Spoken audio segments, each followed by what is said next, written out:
Salute is a program for and about men and women who have served our country. Our program includes news about the laws that affect veterans, information on benefits and services, and news from veterans organizations. And now, our host, Bob Peters. Hello and welcome to Salute. My guest today is Joe Weber. Yeah. I want to thank you for coming on the show, Joe. You're a Navy veteran. All right. And you are, well, along with some of the other individuals we've had on here, are a member of the Veterans of Underage Military Service, correct? That's correct, yeah. And where are you from, and how old were you when you went in? 16. 16. 16, yeah. I was born in Michigan, little town of Fowler, north of Lansing, Michigan.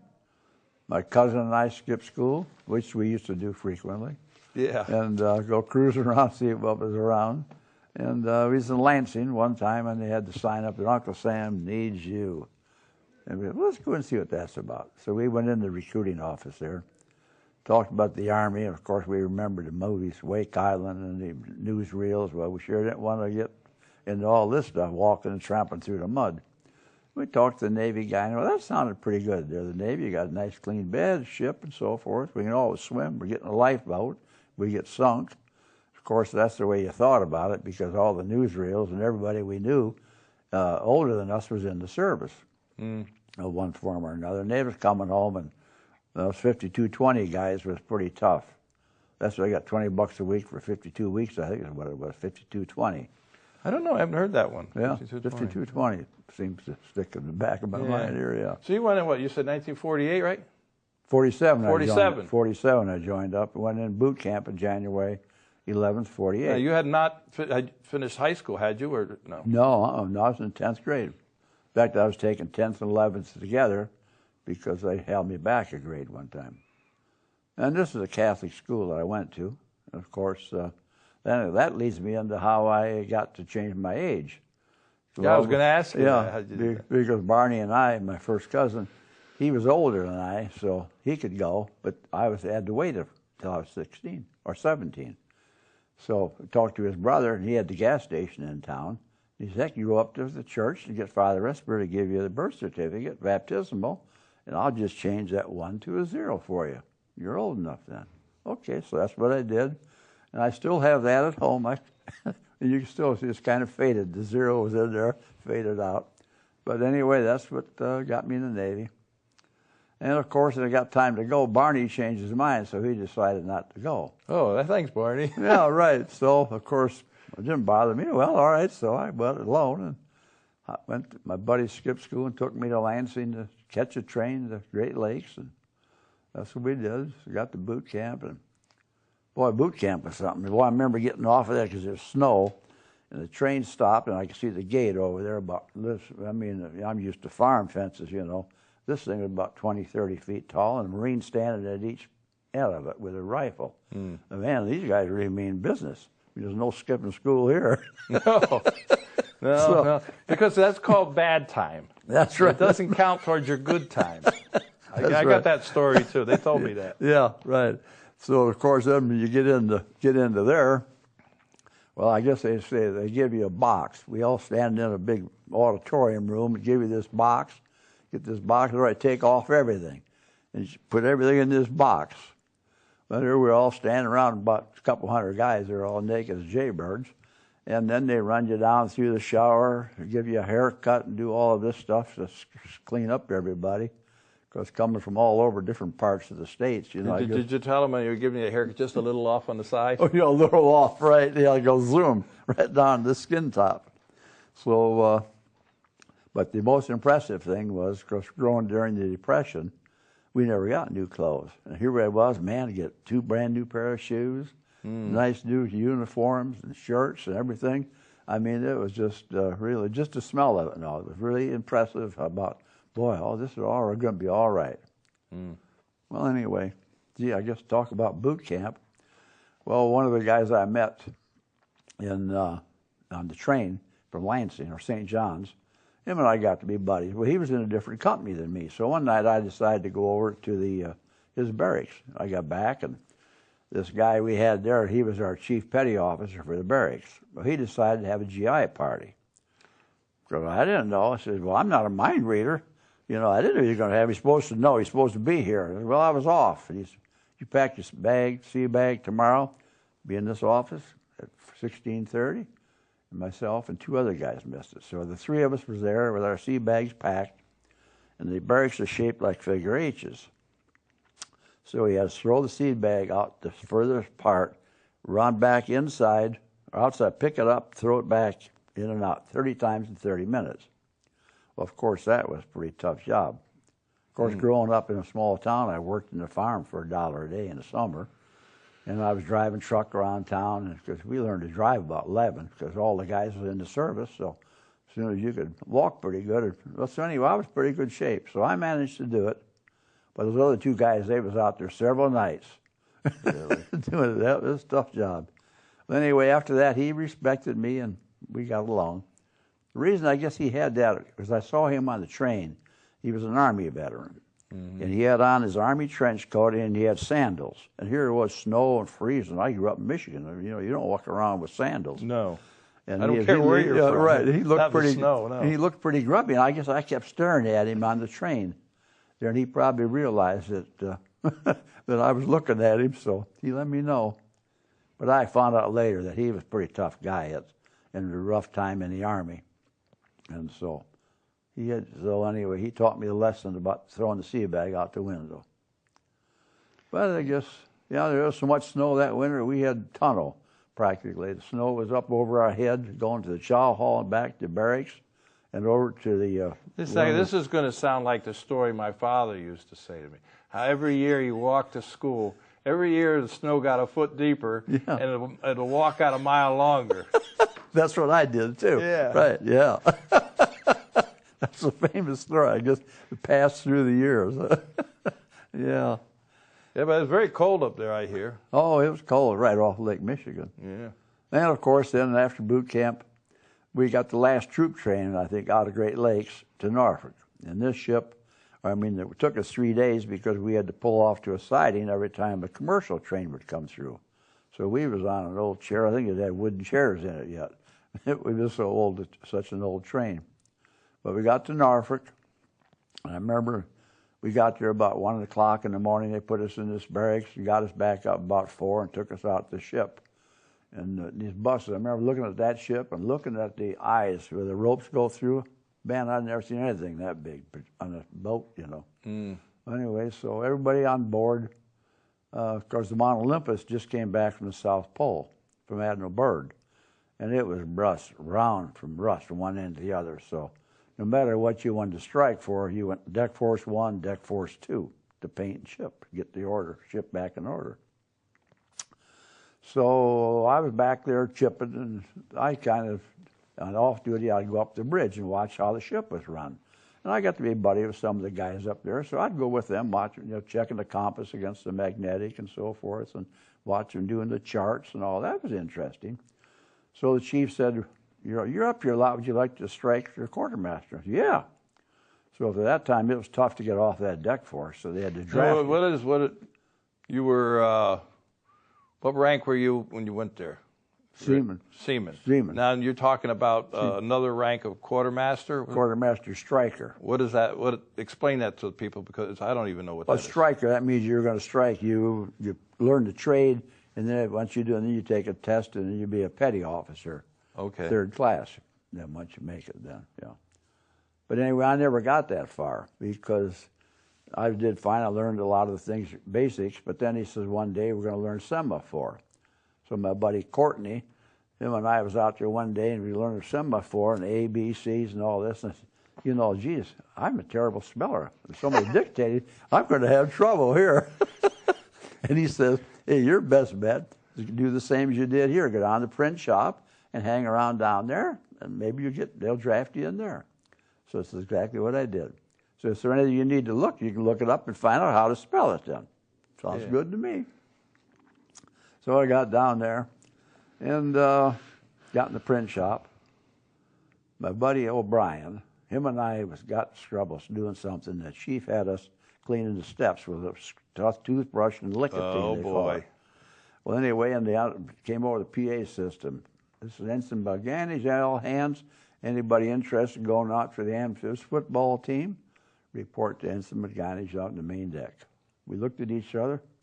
Let's go. That's an order, you know. Yeah. So, That's better than his toothbrush. yeah. So we ended up going to Little Creek, Virginia. And we had about 3 days of just working out and so forth. Finally, our coach there said to us, "You see those guys over there? I mean, they were like, you know, professional ball players, you know, big, husky. We're going to have a scrimmage tomorrow. Now, you want to scrimmage with those guys tomorrow, or do you want to go back to the ship today?" I said, "Well, I guess we'll go back to the ship." At least we have all our bones in one piece. Yeah. So, well, anyway, I guess the next thing I kind of goofed up on, one morning they had reveille early, but we didn't have to go to quarter muster until 8 o'clock. So I told my buddy, we was in bunk room. You sleep by those canvas beds. Mm-hmm. You sleep in that. I told him, "Hey, I'm going to go up to the cruise lounge and sleep till muster at 8 o'clock. Well, apparently he never heard me. 11 o'clock, the bosun mate found me at the Master at Arms up in the cruise lounge. I was sleeping yet. So I went on report, and after being on report, then I had to go to Captain's Mast. Well, in the meantime, they both put me on. I said, "Heck, I wanted to go to New York." We was on our way to New York, and boy, I'd never been there. That's something I would like to see, New York. In a big city. He said, "Well, go up, talk to Commander Buckley. Maybe he'll let you go." Of course, heck, I come from a little town. Somebody says, "Yeah, well, all right." So I went up and knocked on his door and told him the story. And I said, "I'd like to go ashore." And he said, "Well, I don't know about that." He said, "I don't know." He said, "I can't do anything right now, but I'll see you at Mask." So at Mask, got up there a few days later, and he said, "Weber, all right, now what was that story you was telling me?" I gave him a big, long story, added to that probably. And I kind of told him again. He said, "Well, you are going to get an alarm clock, aren't you?" And I just said, "Well, I don't know. The Master at Arms stand up." He started poking me.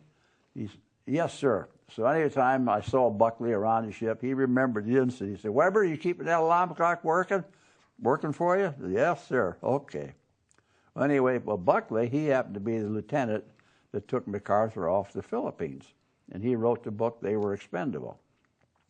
So he was really quite a hero and a PT guy. I mean, he was a real nice guy, but a rough and ready type of guy, too. All business. Yeah.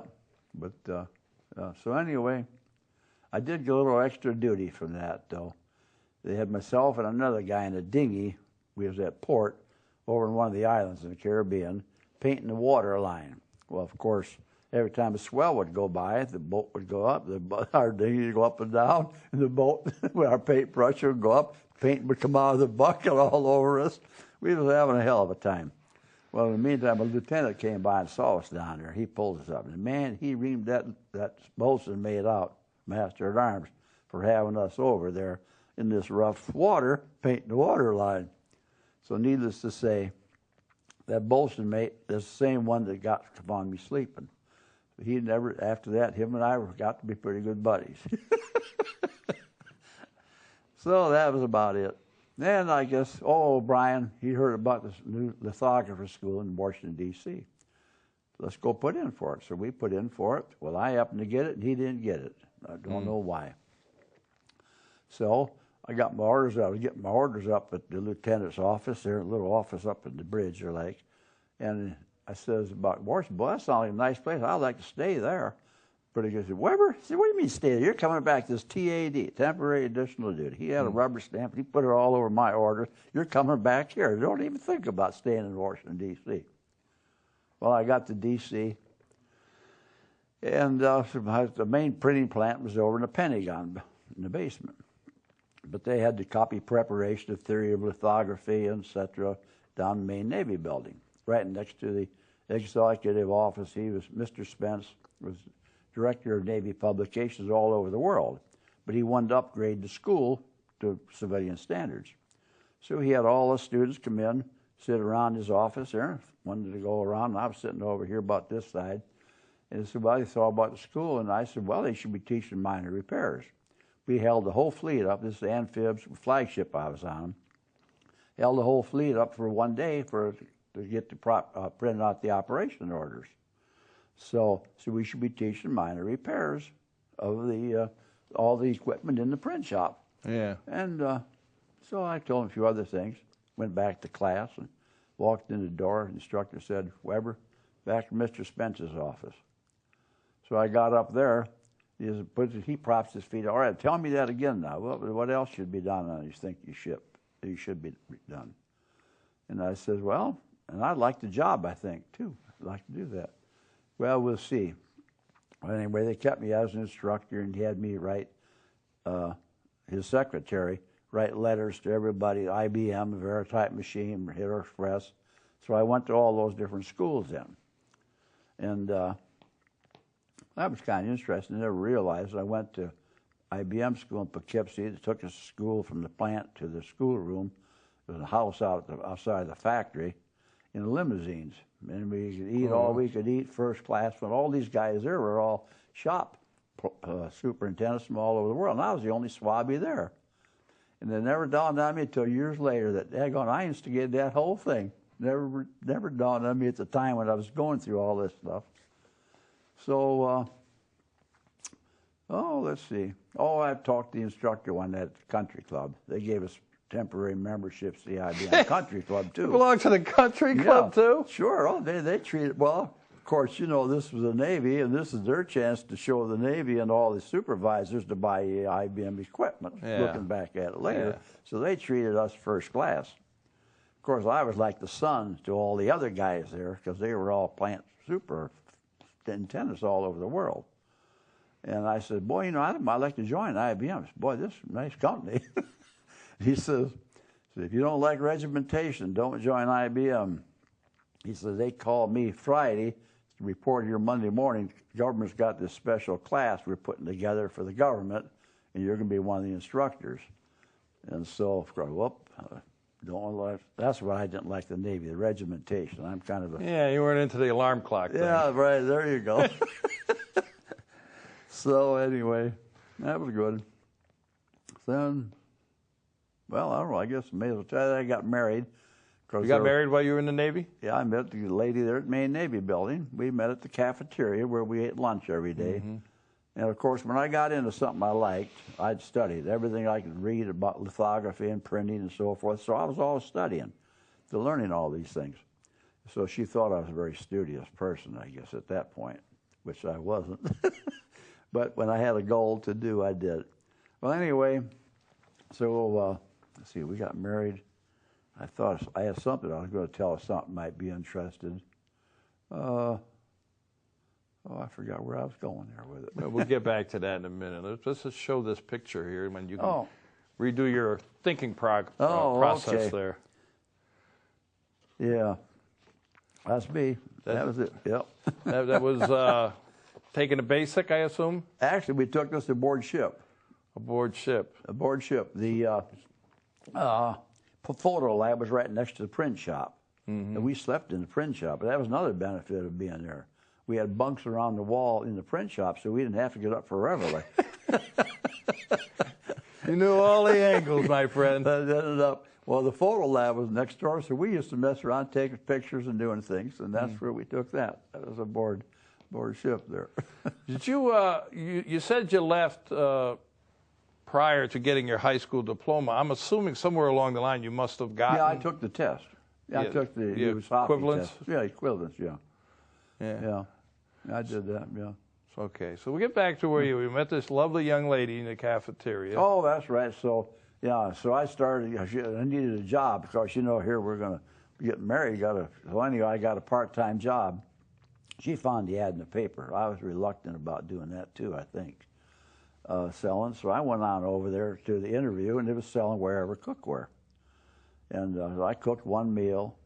Man, nobody bought a thing. Well, anyway, I went back to work, and of course, all these single girls I knew at Main Navy Building, I was telling them they ought to buy this cookware for their mothers, waterless, good health, and all this stuff. And so you're still in the Navy, but you're selling pots and pans on the side. Part-time, that's right. You are a character, my friend. So, of course, then I'd go at night, sell their roommates, and I was making more money in a day than I made all month in the Navy. And, of course, this thing kept right on going. In fact, it was so good, I went into Mr. Spence's office one day. I told him, I'm selling these pots and pans. Man, I'm making so much money. It's got to be illegal. So I don't want to go to jail or make the Navy look bad for what I'm doing. I just couldn't believe he'd make this kind of money so easy. Thought there was something wrong with it. He said, oh, Weber, you're just a good salesman. Just go ahead, keep selling. Because he wanted me to stay there. He wanted to send me. In fact, he really kind of adopted me. Because he was always Mr. Spence, but I'd take me home once in a while on the weekend. He was newly married and helped me paint the fence or do something, mow the grass around there. And so he was like my mentor in a lot of things that kind of guided me and helped me. And looking back, I really realized that what he was doing, I didn't know it at the time, but he really did. He let me go with my whatever roles I was going at. I was always coming up with something that should be changed or done differently or better or something. Yeah. My wife still accuses me that, gets upset about it. So you did 4 years in the Navy, and when you got out, do you have any kids but now, or? Yeah, he was born the day I got out, to see, January the 11th or 12th of January of 48, or 52. My son was born February the 12th. The same day, right to the day, they were going to throw me, and this was at Bethesda Naval Hospital. And they was talking about, hey, if you don't have this baby, you only have 30 days. I don't know what we're going to do. And I guess, anyway, luckily, he was born on my last day of grace after 30 days. Otherwise, you would have had to re-enlist, right? Yeah, right.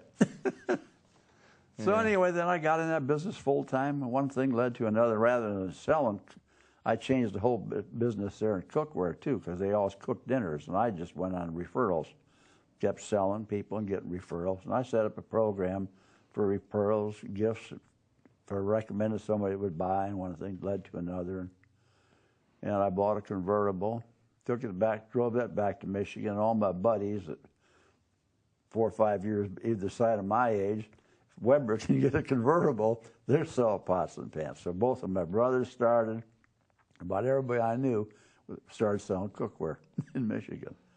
That's a brand name, Weber. The grills and all that, is that your business too, or what? No, I never had the grills. No?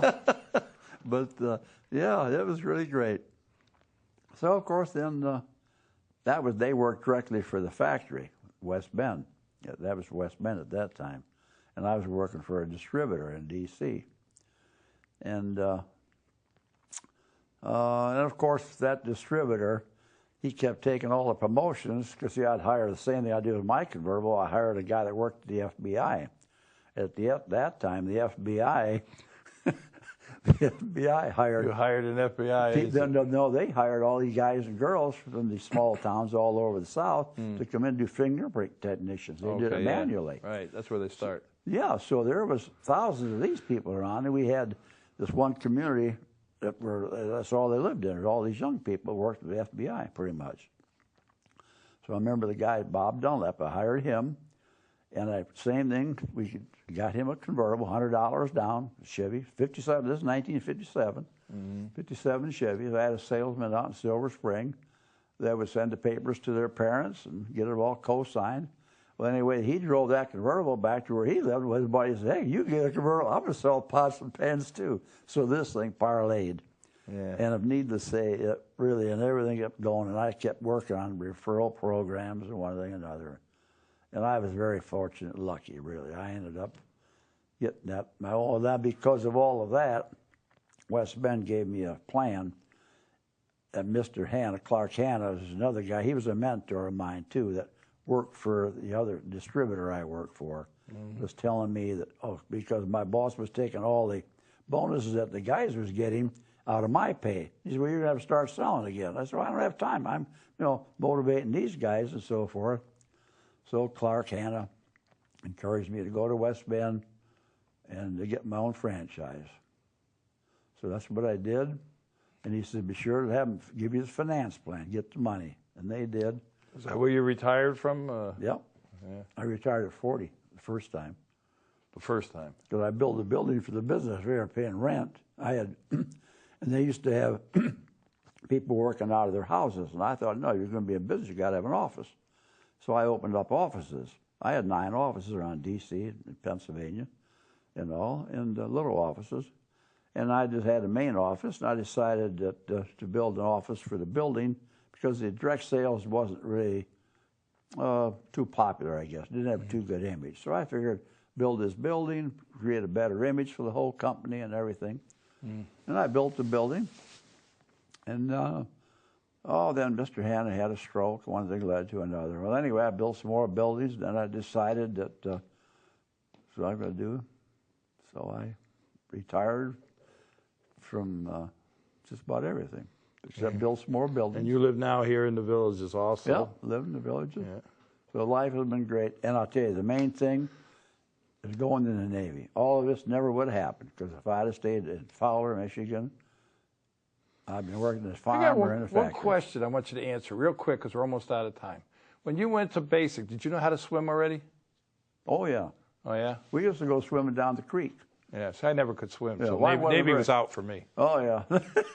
But I want to thank you for coming on the show, Joe. And, Did I talk that long?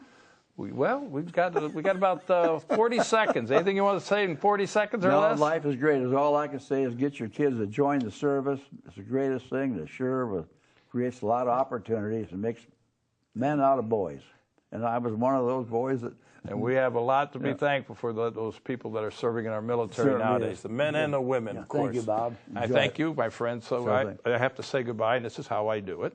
To all our veterans out there, our active military, and their families, we salute you for all you do. Till next time. Now we say.